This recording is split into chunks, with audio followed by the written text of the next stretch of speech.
Okay, so both being steady and centered and grounded and yet not afraid to move is really important. Um, One time I was taking an improv class in Chicago at Second City, and all these great performers, but there was this one person who was amazing to watch. He was always moving, and I don't mean moving in a nervous way.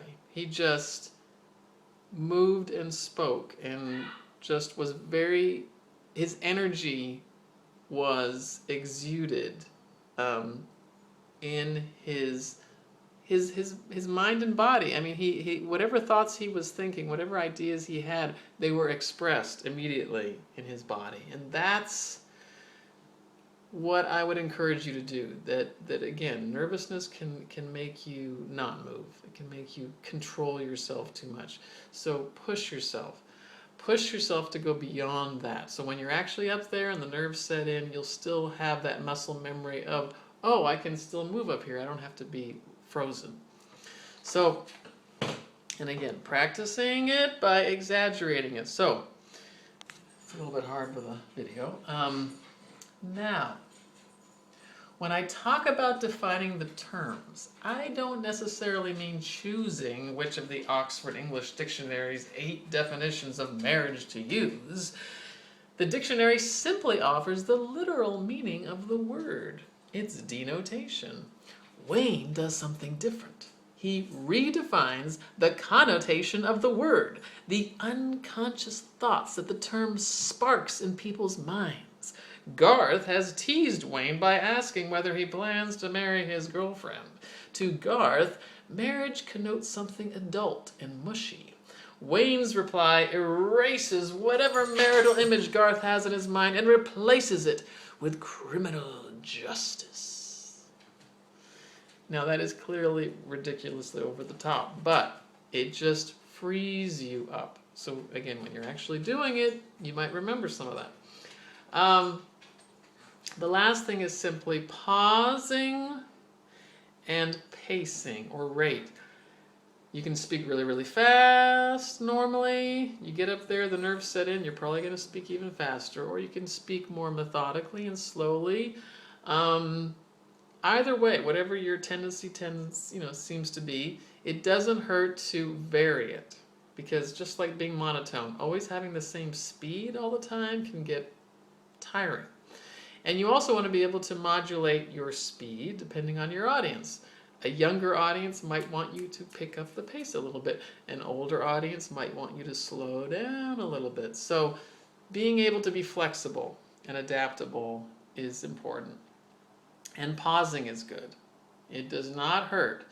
It's very easy to fill in your speaking with ums and uhs and likes and Try to get used to that silence. It's better to have a little bit of silence now and then because, number one, your audience can see that you're thinking.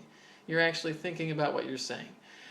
And that you're not afraid, that you are okay with thinking on your feet in front of them.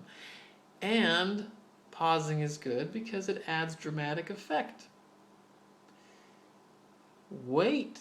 Wait before that key point. Wait before that memorable line that you want to share with your audience. It'll have more effect. You can keep your audience in suspense by adding a few pregnant pauses now and then. So practice that as well.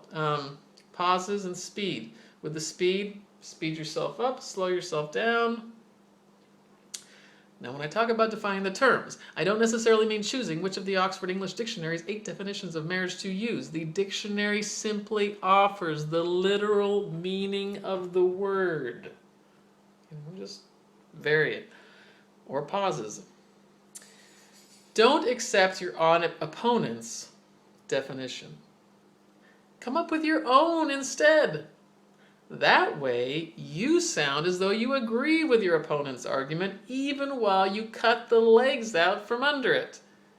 For most lawyers, redefining is a matter of instinct. When President Bill Clinton told the special prosecutor, it depends on what the meaning of the word is, he was redefining a term. in the slickest, most lawyerly way. Unfortunately, Wayne in the movie Wayne's World does better. I just throw in some pauses. Try to avoid filling those pauses up with ums. So try all those. Eye contact, volume, articulation, all of them with an actual text of some kind, and just push yourself to those extremes to see if you can stretch yourself and your level of expressiveness with delivery. Thank you very much.